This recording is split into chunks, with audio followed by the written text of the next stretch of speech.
தென்னாடுடைய சிவனையே போற்றி, எந்நாட்டவர்க்கும் இறைவா போற்றி. நேயர்கள் அனைவருக்கும் வணக்கம்.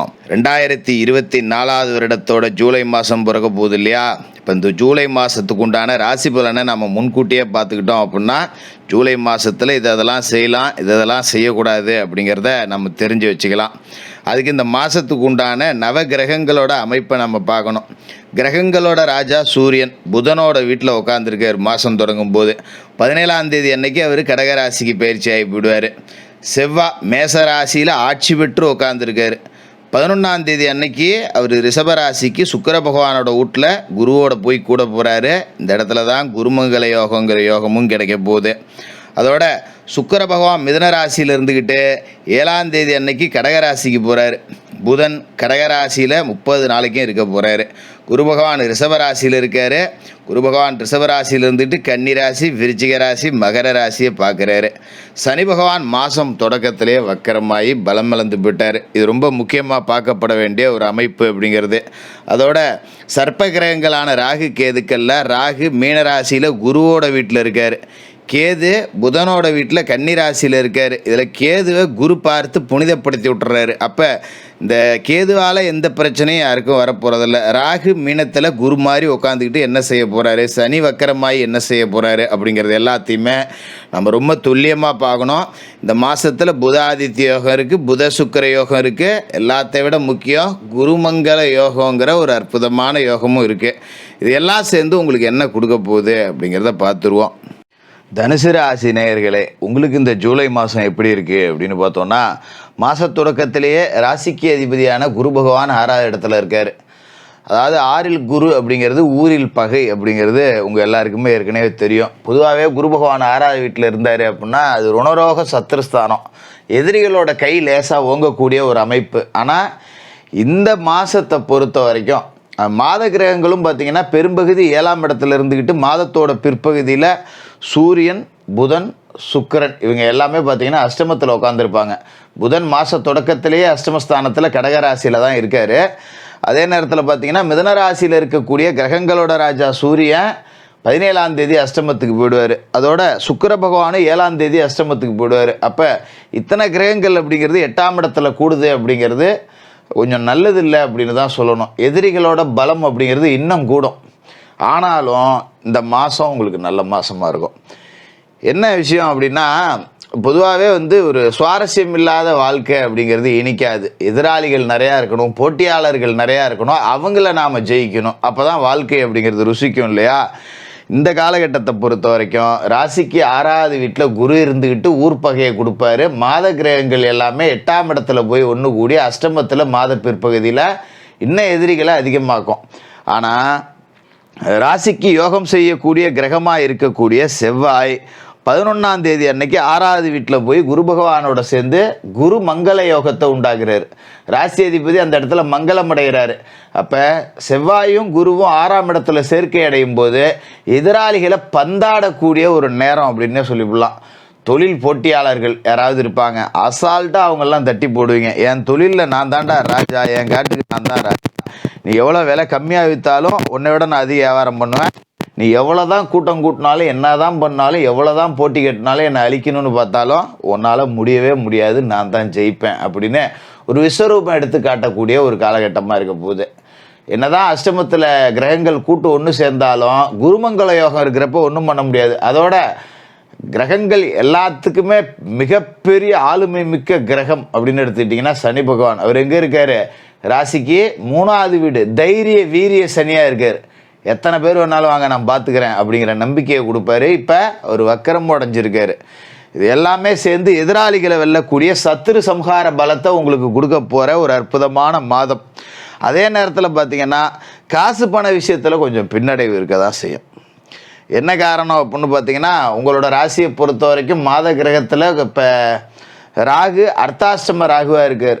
உடல் பிணியை கொடுப்பார். 10 ரூபா காசு வந்தாலும் ஆஸ்பத்திரி செலவு பண்ணுற மாதிரி தான் இருக்கும். அதோட புதன் அஷ்டமத்தில் போயிருக்காரு அப்படிங்கிறப்ப புது சிந்தனைகள் எதுவும் இந்த காலகட்டத்தில் வேண்டாம். ஒரு இடத்துல வேலைக்கு போகிறேன் அப்படின்னா வேலையில் எதிரிகள் இருப்பான், நம்மளை ஒருத்தன் போட்டு கொடுத்துக்கிட்டு இருப்பான், மேல்மட்டத்தில் நம்மளை மட்டம் தட்டி பேசுறது, 4 பேரை வச்சுக்கிட்டு நம்மளை கிண்டல் கேலி நக்கல் நையாண்டி பண்ணுறது இதெல்லாம் இருக்கும். அவனெல்லாம் அடித்து ஓட விட்டுருவோம். நீ என்னை நக்கல் பண்ணால் உன்னை 4 மடங்கு நான் பதிலுக்கு பண்ணுவேன் அப்படின்னு மேலே உள்ள அதிகாரிகள்கிட்ட அவனும் அந்த நம்மளோட போட்டியாளர்களோட உண்மை முகத்தை தோலுரிச்சு காமிச்சு விடுவோம், அதெல்லாம் ஜெயிச்சு விடுவோம். ஆனால் புது சிந்தனை அப்படிங்கிறது கண்டபடி நமக்கு வரும். வேலையை விட்டுட்டு வேறு ஏதாவது வேலைக்கு போகலாமா, இல்லை சொந்தமாக தொழில் தொடங்கலாமா அப்படின்னு எதுவுமே செய்யக்கூடாது. ஏன்னா அஷ்டமத்தில் புதன் 8ல் இருக்கார்.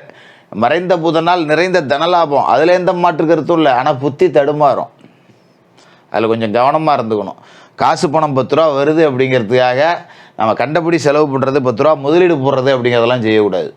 ஏன்னா என்ன செய்கிறோமோ அதை அப்படியே செஞ்சுக்கிட்டு இருக்கேன். அது மாதிரி சொந்த தொழில் தொடங்கி நடத்திக்கிட்டு இருக்கீங்களா, இந்த தொழிலை இன்னும் கொஞ்சம் விரிவுபடுத்தலாம், இல்லை வேறு இடத்துக்கு மாற்றலாம், இல்லை இதோட ஏதாவது ஒரு கிளை தொழில் தொடங்கலாம். ஒரு டீ கடை வச்சுருக்கேன், ஹோட்டல் வச்சுருக்கேன், சைட்லேயே ஒரு டீ கடையை ஒன்று போடலாமா, இந்த மாதிரி நிறையா சிந்தனை கொஞ்சம் அலமோதும். எல்லாத்தையுமே பேசாமல் ஓரம் கட்டி விடுங்க. அதுதான் இந்த காலகட்டத்தை பொறுத்த வரைக்கும் நல்லது. என்ன செய்கிறோமோ அதை அப்படியே செஞ்சுக்கிட்டு இருக்கிறது அப்படிங்கிறது தான் நல்லது. அதோட உங்களோட ராசியை பொறுத்த வரைக்கும் 5வது வீட்டில் சனி பகவானோட பார்வை விழுந்தது. பிள்ளைங்க கொஞ்சம் தற்குறித்தனமாக தான் இருக்கும், ஒழுங்காக வேலை செய்யாது, ஒழுங்காக பள்ளிக்கூடத்துக்கு போகாது, இந்த மாதிரிலாம் இருக்கும். சனி பகவானோட பார்வை புத்திரஸ்தானத்தில் விழுவுறதால அதில் கொஞ்சம் இப்போ அவரோட வஜ்ர பார்வைக்கு உண்டான பலம் குறையுதுங்கிறப்ப பிள்ளைகள்கிட்ட ஒரு மாற்றம் தெரியும். ஏதோ வேலைக்கு போவோம், நம்ம 10 ரூபா சம்பாதிப்போம், கொஞ்சம் நல்லா படிப்போம், ஒரு விளையாட்டு போட்டியில் கலந்துக்கிட்டு ஜெயிக்கிறது, இந்த மாதிரி பிள்ளைகளால் நன்மை கிடைக்கக்கூடிய ஒரு அமைப்பு அப்படிங்கிறதும் இருக்குது. அதுமாரி அவரோட பார்வை பார்த்திங்கன்னா ராசிக்கு 9வது வீட்லேயும் விழுவுது.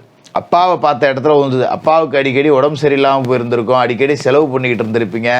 அந்த மாதிரியான அமைப்பெலாம் இனிமேல் வராது, நீங்கள் கவலைப்பட வேண்டியதில்லை. அப்பாவுக்கு நல்ல உடல் ஆரோக்கியம் அப்படிங்கிறது முன்னுக்கு வரும். அவரை நினச்சி நாம் இனிமேல் கஷ்டப்படணும் அப்படின்னு ஒரு அவசியம் கிடையாது. அதேமாதிரி உங்களோட ராசிக்கு விரயஸ்தானமாக இருக்கக்கூடிய விருச்சிக ராசியிலையும் அவரோட பார்வை, சனியோட பார்வை உழுது. குரு பார்வையும் அங்கே உழுது. அவர் சுப விரய செலவு கொடுத்து இவர் அபவிரய செலவு கொடுத்தாலும் 2 ஈக்குவல் ஆகிப்போம். பெருசாக நீங்கள் எதை பற்றியும் கவலைப்பட வேண்டியதில்லை. 10 ரூபா வருது, நான் செலவு பண்ணுறேன், பண்ணிட்டு போகிறேன், போ, நான் கடை வாங்கியா கை நீட்டி கடை வாங்கியா செலவு பண்ணிகிட்டு இருக்கேன் அப்படின்னு சொல்லிட்டு அதை பற்றி பெருசாக கவலைப்பட வேண்டியதில்லை. குரு பகவான் ராசிக்கு 6வது வீட்டில் இருந்தாலும் ராசிக்கு 10, 12, 2 இந்த 3 வீட்டை பார்க்குறாரு. 10ஆம் இடத்துல குரு பகவான் பார்வை விழுவுது. அங்கே ஏற்கனவே கேது இருக்காரு. 10ல் ஒரு பாவி இருக்கணும். அந்த பாவியை குரு பார்த்து புனிதப்படுத்திடுறாரு. அப்படிங்கும்போது தொழில் வளர்ச்சி நல்லாயிருக்கும். என்ன தொழில் செஞ்சாலும் அதால் 10 ரூபா எனக்கு இருக்குடா, போதும் எனக்கு அப்படிங்கிற மாதிரி ஒரு மனக்கப்ப புது முயற்சி எதுவும் செய்ய வேண்டாம். இப்போதைக்கு இது போதும், கடவுள் கொடுத்தது பார்த்துக்கோ விடு அப்படிங்கிற மனநிலையை வளர்த்துங்க. நல்ல வாய்ப்புகள் இன்னும் நிறையா வரும்.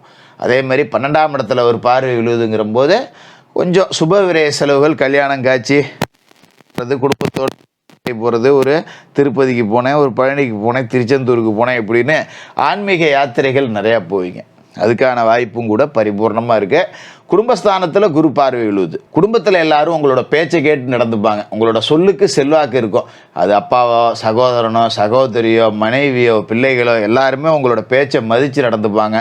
வீட்டில் எந்த ஒரு காரியமாக இருந்தாலும் முக்கிய முடிவு உங்ககிட்ட கலந்து ஆலோசிப்பாங்க. நீங்கள் வயசில் சின்னவராக இருந்தாலும் பரவாயில்ல, இதை என்ன பண்ணணும்ப்பா, இப்படி ஒன்று பண்ணலான் இருக்கோம், நீ என்ன சொல்கிற அப்படிங்கிற மாதிரி. அப்போ உங்களுக்கான அந்த செல்வாக்கு அப்படிங்கிறது அதிகமாக இருக்கும். இது மாதிரி காசு பணமும் 10 ரூபா வரவு செலவுக்கு எதுவும் குறைச்சல் இருக்காது. வெளியில் கொடுத்த கடன் ஏதாவது இருந்ததுன்னா இப்போ போய் வசூல் பண்ணிங்க அப்படின்னா அந்த வரா கடன் எல்லாமே வசூலாகக்கூடிய வாய்ப்பு அப்படிங்கிறதும் நல்லபடியாகவே இருக்குது. இதுமாரி பேச்சை மூலதனமாக கொண்டு தொழில் செய்யக்கூடியவர்கள். 2ஆம் இடம் அப்படிங்கிறது வாக்குஸ்தானமுங்கிறதால அங்கே குரு பார்வை விழுவும்போது பட்டிமன்ற பேச்சாளர்கள், ஆசிரியர்கள், விரிவுரையாளர்கள், செய்தி வாசிப்பாளர்கள், டிவி சேனலில் வேலை பார்க்குறவங்க, இந்த மாதிரியான நபர்கள் எல்லாமே 10 ரூபா காசு பணம் கூடுதலாக சம்பாதிக்கக்கூடிய வாய்ப்பு அப்படிங்கிறது பரிபூர்ணமாக இருக்குது. அர்த்தாசிரமத்தில் ராகு இருக்கிறதால கொஞ்சம் தாயாரோட உடல் ஆரோக்கியத்தை கவனமாக பார்த்துங்க. அம்மாவுக்கு அடிக்கடி உடம்பு சரியில்லாமல் போவோம். சின்ன பிரச்சனை அப்படின்னாலும் கொஞ்சம் நல்லபடியாக வைத்தியம் பார்த்து நல்லபடியாக வச்சுங்க. தாய்மாமன் உறவுகளில் கொஞ்சம் கசப்பு ஏற்படாமல் பார்த்துங்க. ஒரு நல்லது கெட்டதுன்னா மிஸ் பண்ணாமல் போய் கலந்துக்கணும், போகணும், வரணும். அவங்க எந்த தகவலாக இருந்தாலும் தகவல் பரிமாறிக்கணும். அந்த மாதிரி தாய்மாமன் வழி, தாய் வழி உறவுகள்கிட்ட கொஞ்சம் விட்டு கொடுத்து போங்க, இல்லைன்னா பிரிவு ஏற்படக்கூடிய வாய்ப்பு இருக்குது. மற்றபடி எந்த பிரச்சனையும் இல்லை. குரு பகவானுக்கு வியாழக்கிழமையில் நெய் விளக்கு போடுங்க. ராசிக்கு அதிபதி அவர் தான். தினமும் அவரோட படத்தை வீட்டு பூஜை அறையில் வச்சு வணங்கிட்டு வரலாம். அதே மாதிரி ஏழபால மாணவர்கள் படிக்கக்கூடிய பள்ளிக்கூடத்துக்கு போய் உங்களால் முடிஞ்ச உதவிகள் அப்படிங்கிறத செஞ்சுட்டு வாங்க. இந்த மாதம் ரொம்ப அற்புதமான மாதமாக இருக்கும். எதிராளிகளை வெல்லக்கூடிய ஒரு சத்துரு சம்ஹார பலத்தை கொடுக்கக்கூடிய மாதமாக இருக்கும். தனுசு ராசிக்காரர்களுக்கு வாழ்த்துக்கள்.